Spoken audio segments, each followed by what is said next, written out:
Здравейте, приятели! Здравейте! Днес ще ви разходим с един малък град в северна България, даже североизточна. Той се казва Разград. Тук сме по един личен повод, обаче градчето е много сладко и решихме да ви запознаем с някои от забележителностите в него. Дано да ви хареса и на вас, както на нас.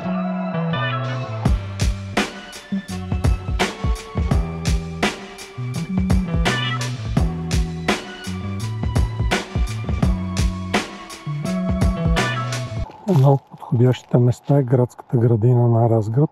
Там можете спокойно да се разходите, да си починете, да разгледате природата, която има в парка. В края има мемориал, който ще посетим след малко и ще видим отблизо. По крайнините на градината се намира и зоопарка. Има различни видове патици, патагонска, мара, много интересен екземпляр, като голям заек. Надявам се го виждате там в далечината. Това трябва да е индийския пълн. Лъвчо си почива вътре. Два интересни екземпляра от гривестия козирог. И лама.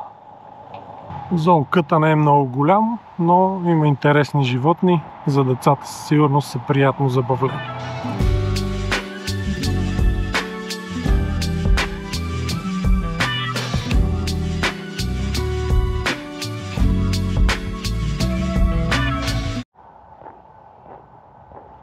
За съжаление, паметникът се руши и не се поддържа много. Преди години даже огъня гореше постоянно.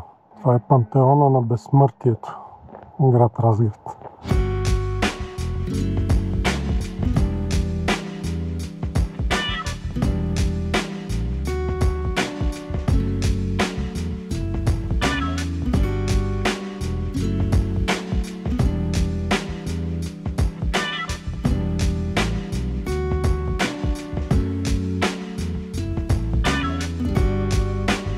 Мястото е много красиво, но днес прицелихме страхотен слънчев ден. Когато идваме в Разград, отсядаме в един много приятен хотел, който се казва Вила де ла Роса. Ето това е, така изглежда отвън. Хотелчето е много сладко, има басейн, има хубави стаи, много приятно обслужване, хубава храна. Препоръчваме ви. Къде сме, тато? На басейнчето в хотела ли сме? Да. Айде, ще плуваме ли? Some shit you hear in stories. If only these four walls could talk. More than just a little tipsy. He got me wise, so I won't talk. Hey there, girl, give me a cup. I don't think it's strong enough. You're thinking about it way too much. Намираме се пред една от забележителностите, може би най-голямата в Разград. Това е Абритус. Археологическия резерват Абритус е един от най-значителните културно-исторически обекти в община Разград. Отстои на около 2 км от края на града и е паметник на културата с голямо значение. Национален туристически обект на България е.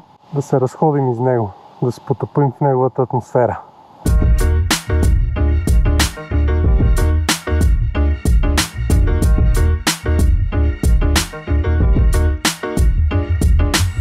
Абритус възниква в края на 1 век от новата ера върху останките на заварено от римляните тракийско селище.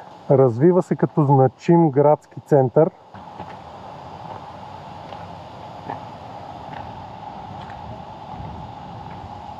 В началото на 4 век при император Константин Велики издига крепостна стена и обхваща площ от 15 хектара с 4 крепостни порти и 35 бойни кули. Крепостните стени имат обща дължина от 1400 метра, като сами по себе си са дебели от 2 до 3 метра.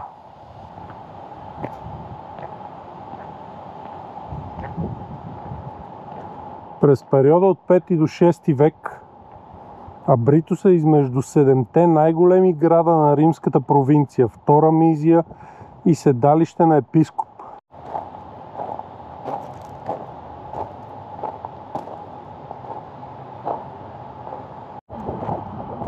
Намираме се при един от входовете на южната стена. Абритус е многократно разрушаван при нападенията на варварските племена готи. Той е унищожен окончателно през 586 година при аварското нашествие в края на 9 и началото на 10 век. Върху развалините на града е изградена българска крепост, която е съществувала до 11 век.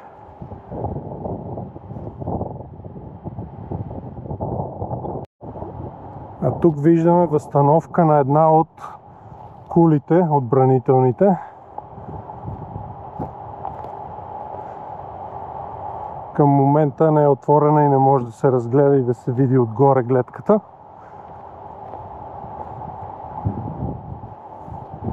А разкопките продължават.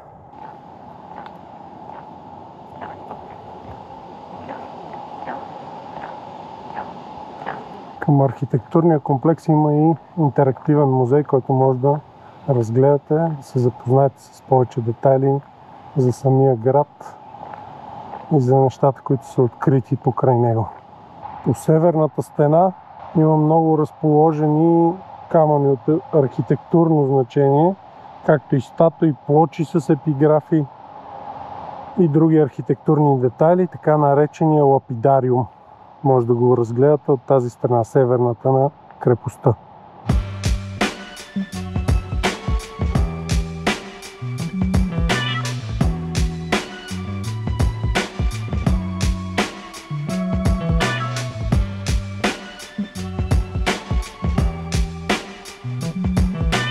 Това беше всичко от нас в този епизод.